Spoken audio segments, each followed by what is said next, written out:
안녕하십니까. 저는 이제 베이스캠프 재간둥이라고 자칭하고 있는 베이스캠프 재간둥이 수학 강사 조진원이라고 합니다. 반갑습니다. 가타부타 우리 학교는 어떻고 그래서 우리 학교는 어떠니까 이렇게 준비하고 우리 이렇게 준비하고 있습니다. 그런 얘기보다는 아무래도 고등학교 올라가면서 뭐 손이 형제분도 있으신 분들도 아시겠지만 사실 중학교 때 수학 점수가 고등학교 인생 목표 점수가 되는 좀 안타까운 상황이잖아요. 그래서 이제 어떻게 하면 조금 수학 공부 좀 잘할 수 있는지 그런 것들에 대해서 좀 말씀을 드리고, 그래서 학교 특색은 좀 어떻고, 그래서 학원에서는 어떻게 준비하고 있고 저 같은 경우 어떻게 준비하고 있는지, 그래서 그런 얘기를 좀 하면서 마음을 좀 지어보려고 합니다.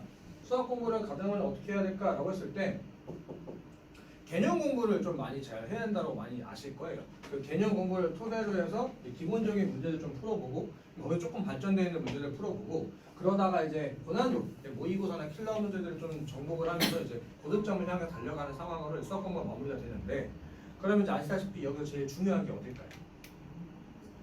당연히 개념이죠. 그럼 질문을 바꿔서 보면은 그럼 개념 공부가 제일 중요한 건 아닌데 어떻게 해야 될까요?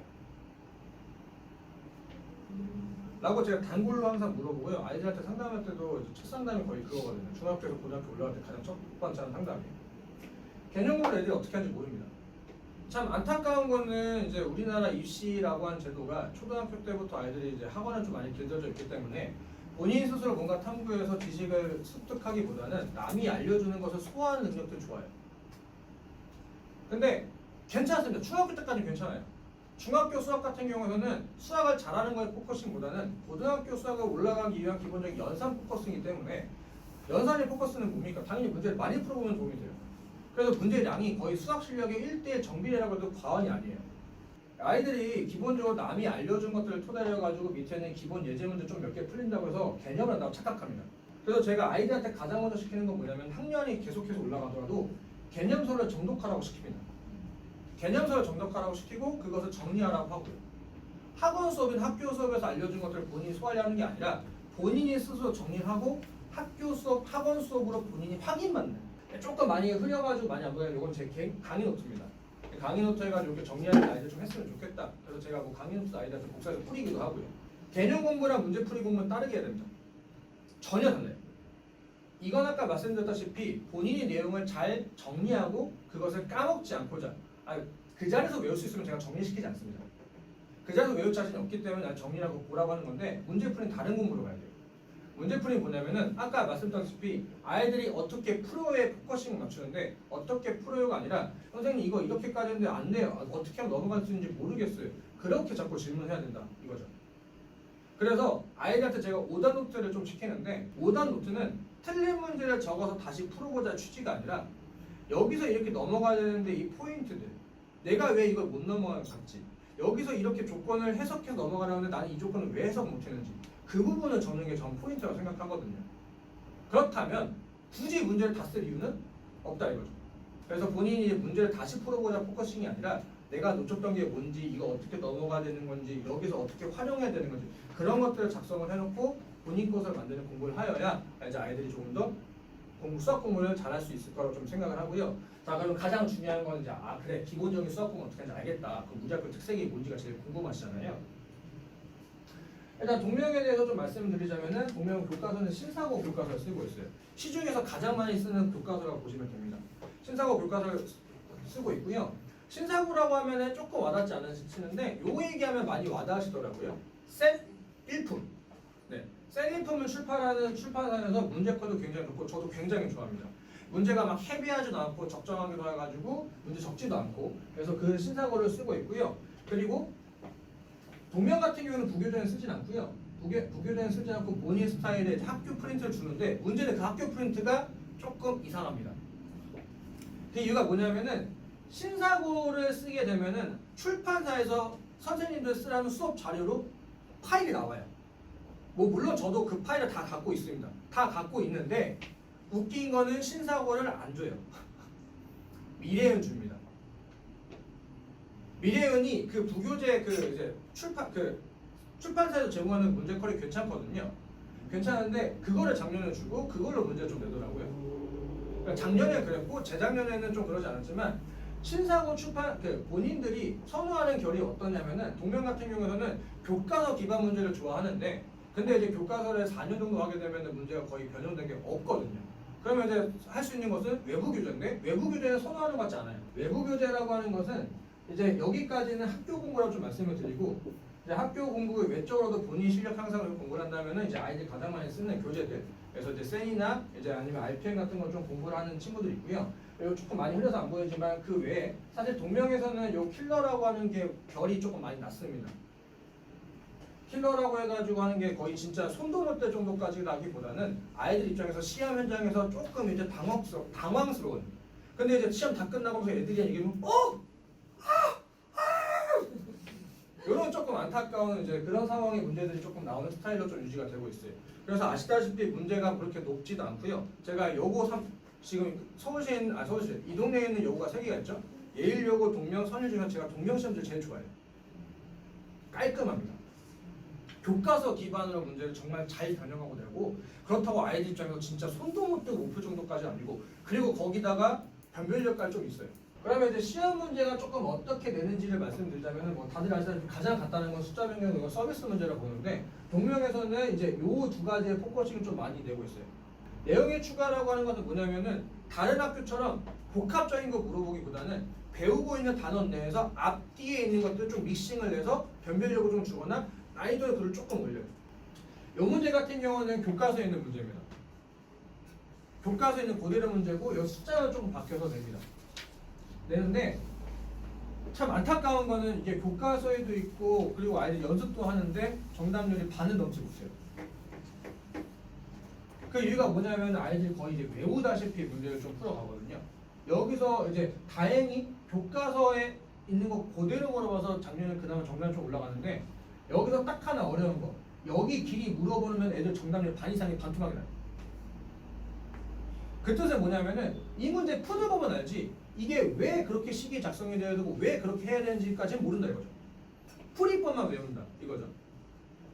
그래서 이 교과서적인 부분도 저 당연히 교과서 기반으로 저희가 교재를 만들다 보니까 이런 것도 좀 저희가 낼 수 있고요. 저희가 이렇게 공부를 하고 있고 그래서 단순하게 교과서에서 있다라고 해서 그 풀이보다는 교과서를 어떻게 변형할 수 있을 때 정확한 결을 알고 있어야 된다라고 좀 말씀을 드리고자 이 문제를 조금 이제 예시로 갖고 왔고요. 결국 이제 문제풀이를 외우기보다는 이해하고 있어야 조금씩 변경해서 처리할 수 있는 것들에 대한 문제들이 있고요. 동명이나 교과서보다는 기본적으로 조금 확장할 수 있는 게 이제 결의 같은 모의고사들 아니면 결의 같은 외부 교재들 하지만 헤비하지 않아요.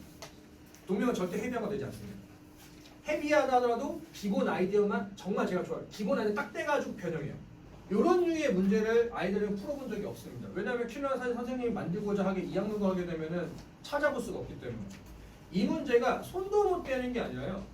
단계적으로 하나씩 물어보는 건데 이 가에서 물어보는 것은 이 식을 보고 인수분해를 할 수 있는지 인수분해를 해서 숨겨진 히든 조건을 찾을 수 있는지 그것들을 토대로 식을 세워서 이거랑 꼈을 때 A랑 숫자, B랑 숫자 어떻게 될 수 있는지 결국 단계 보게 되면은 위에는 인수분해라는 파트를 물어본 거고요. 밑에는 복소수라는 파트를 그냥 물어본 겁니다.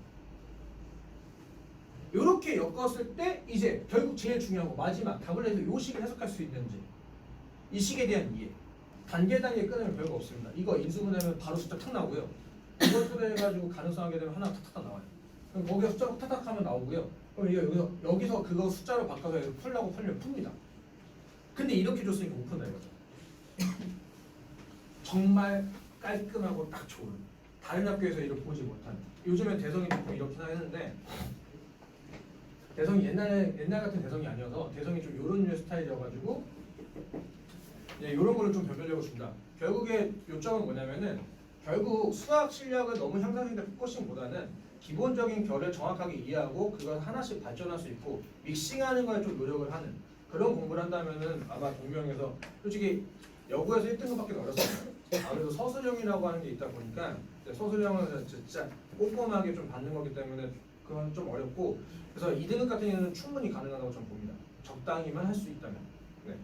그렇게 좀 말씀을 드리고 싶고요. 그래서 저 같은 경우는 저희 학원 같은 경우는 어떻게 준비하는지 좀 말씀을 드리고 그리고 질문 놓고 좀 마무리 지을 텐데 그래서 말씀드린 것처럼 저는 이제 기본적으로 저는 교과서를 좋아합니다. 교과서가 정말 기본 문제 충실하고 문제수도 많지도 않고 그렇다고 적지도 않고 저렇게 해서 시중에서 가장 많이 쓰는 교과서가 가정인데 신사고, 미래엔, 비상, 천재. 사실 천재를 넣는 이유는 천재는 제가 마포서대문에서는 좀 이랬었는데 마포서대문에는 없고요. 은평구에 딱 두 학교만 쓰고 있는데 은평이랑 신도. 이렇게 하면 학교도 오해하시는데 그러니까 학교가 천재나 교과서 나쁜 건 아니고요. 문제수가 굉장히 적어요. 문제수가 굉장히 적어서 이제 조금 이제 비주류로 조금 쓰는데 이제 천재까지 써가지고 4종 교과서로 은평구에서 쓰고 있고요. 그 4종 교과서의 문제를 다 모아서 기껏해야 100문제도 안 됩니다. 시험범위 따지게 되면. 그래서 충분히 이제 맘먹으면 이틀 안에 다 초과가 가능하죠. 그래서 그 기본 문제를 토대로 해가지고 그리고 학교별 부교재 그리고 프린트 해가지고 학교에서 내주는 프린트들을 종합해가지고 제가 이제 기본 교재를 하나 만드는 게 이제 이래만 하나 붙인 거는 시험 너무 짧아 안 하고 해서 이제 아이들한테 공통으로 쓰는 이제 이거는 선생님별로 쓰는 게 아니라요. 제가 저희 수업하는 친구들한테 쓰는 이런 교과서 기반 교재를 하나 제가 아이들한테 공통 문제풀이서로 주고요. 근데 이제 이러다 보니까 여기 교재의 문제 난이 조금 낮습니다. 조금 평이하고 그래서 쉬운 문제를 좀 빨리 풀 수 있게끔 하고 그리고 이제 학원의 자랑이라고 하는 총괄 출판도 제가 하는 건데 엔젠하고 해가지고 이제 그 은평구에 있는 총 10개 학교가 있습니다. 10개 고등학교 시험지를 다 모아서 선생님들이 회의를 토대로 해가지고 고난도 문제들을 이제 저희가 선별해가지고 그것을 이제 아이들한테 공부를 좀 시킵니다. 아이들이 오해하는 것 중에 하나가 뭐냐면 우리 학교 시험지만 잘만 파악하면 되는 거 아니냐라고 하는데 그건 옛날 스타일.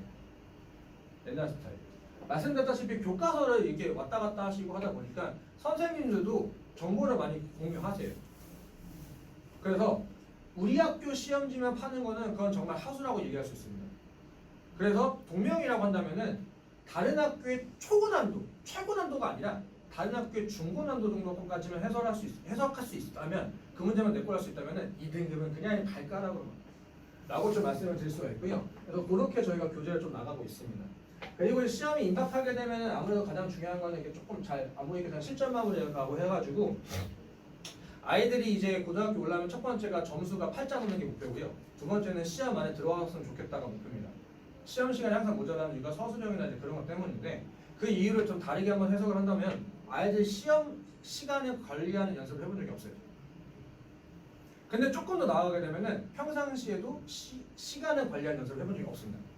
제가 이 판에 있으면서 본 적이 없어요. 잘하는 애도 잘하네.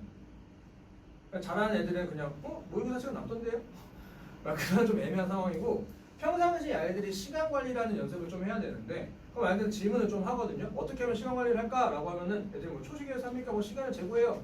그게 아니라 문제별로 시간 재는 거는 무슨 의미가 1도 없어요.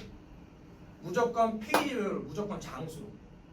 이유가 뭐냐면 50분 정도 시험에서 평균적으로 동명 같은 경우는 적으면 18문제, 많으면 22~23문제 나오거든요. 그러면 이제 딱 나누게 되면 한 문제는 2분이라고 하는데 1번 같은 경우는 그냥 이제 눈보고 암산하는 문제인데 그거를 이제 이거니까 원초적으로 갈 이유가 없다 이거죠. 결국에서는 그렇게 시간을 모은 것 다른 데 투자하는 연습을 해야 되는데 그게 한 문제 한 문제 푼다고 해서 의미가 없다 이거죠. 무조건 장별로.